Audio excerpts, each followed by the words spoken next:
attention মুখ্যমন্ত্ৰী হিমন্ত বিশ্ব শৰ্মা ডাঙৰীয়া আপোনাৰ নিৰ্দেশ নামানে চৰকাৰী বিষয়া কৰ্মচাৰীয়ে আপোনাক পাত্তাই নিদিয়ে একাংশই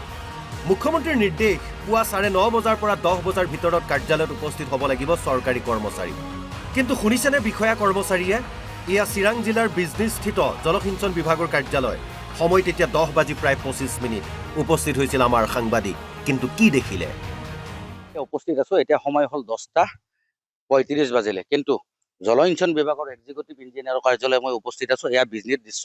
অফিচত কিন্তু দেখা গৈছে যে চকীৰ যি আমি আপোনালোকক দেখুৱাম যে যিসকল আহিব লাগে মুঠ কিন্তু ইয়াতে 11জনকৈ ষ্টাফ আছে কিন্তু ষ্টাফ থকাৰ পিছতো কিন্তু এতিয়ালৈকে চাওক চকী ইয়াতে খালী দেখা গৈছে মই ভিডিঅ' জাৰ্নেলিষ্টক অনুৰোধ জনাইছো ইয়াতে চকী খালী পৰি আছে 10:35 হোৱাৰ পিছতো কিন্তু এতিয়ালৈকে ইয়াতে যি এটা এটা ব্যাগম বিভাগ বুলি আমি ক'ব লাগিব জলসিঞ্চন বিভাগ ইয়াতে কিন্তু তেওঁলোকে আহি উপস্থিত হোৱা নাই কাৰ্যালয় আছে পিছে বিষয়া কৰ্মচাৰী নাই দুৱাৰ খোলা পিছে ভিতৰত কোনো নাই এক প্ৰকাৰ বিজনীৰ জলসিঞ্চন কাৰ্যালয়ত অচলাৱস্থা বহু পলমকৈ উপস্থিত হয় বিষয়া কৰ্মচাৰী 11জন কৰ্মচাৰীৰ ভিতৰত 10:30 বজাত মাত্ৰ 4জনহে উপস্থিত হৈছিলগৈ এদিন দুদিন নহয় প্ৰায় এনেধৰণৰ কাণ্ড সংঘটিত কৰে বিষয়া কৰ্মচাৰীসকলে পলমকৈ উপস্থিত হয় আপোনালোকৰ মুঠ কিমান ষ্টাফ আছে ইয়াতে টোটেল কিমান আছিল 11জন কেইজন উপস্থিত আছে বৰ্তমানতো আমি 4জনেই আছে 4জন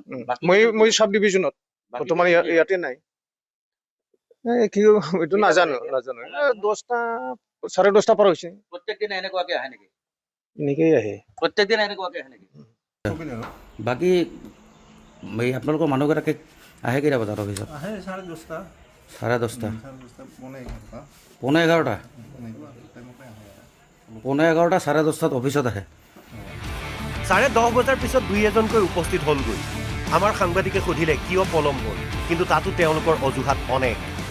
এতিয়া আপোনাৰ হেৰি কেইটা 10:30 হয় আৰু আপোনালোকৰ অফিচত নাই না আমাৰ টেকনিকেল মানুহখিনিৰ কথা আপুনি ক'ব নোৱাৰে যোৱাকালি আপোনাৰ ইয়াতে আপোনাৰ এছ ডি চিভিলৰ অফিচত আপোনাৰ কেইটা আমাৰ এছ ডি চিভিল ছাৰৰ অফিচত হেৰিলে 5টাৰ পিছত মিটিং 5:30টাৰ পিছত মিটিং হৈছে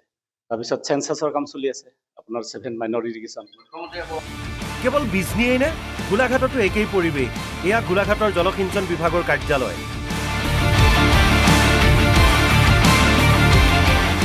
কাৰ্যালয়ৰ বেৰত থকা এই ঘড়ীটোলৈ মন কৰক 10:15 পাৰ হৈ গৈছে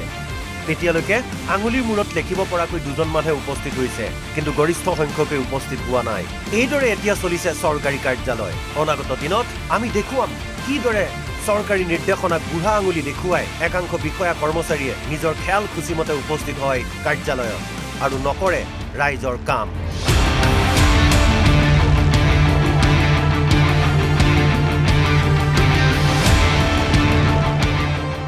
গোলাঘাটৰ পৰা পংকজ হাজৰিকাৰ সহযোগত চিৰাঙৰ পৰা ৰিমু সেনৰ ৰিপৰ্ট অসম লাইভ 24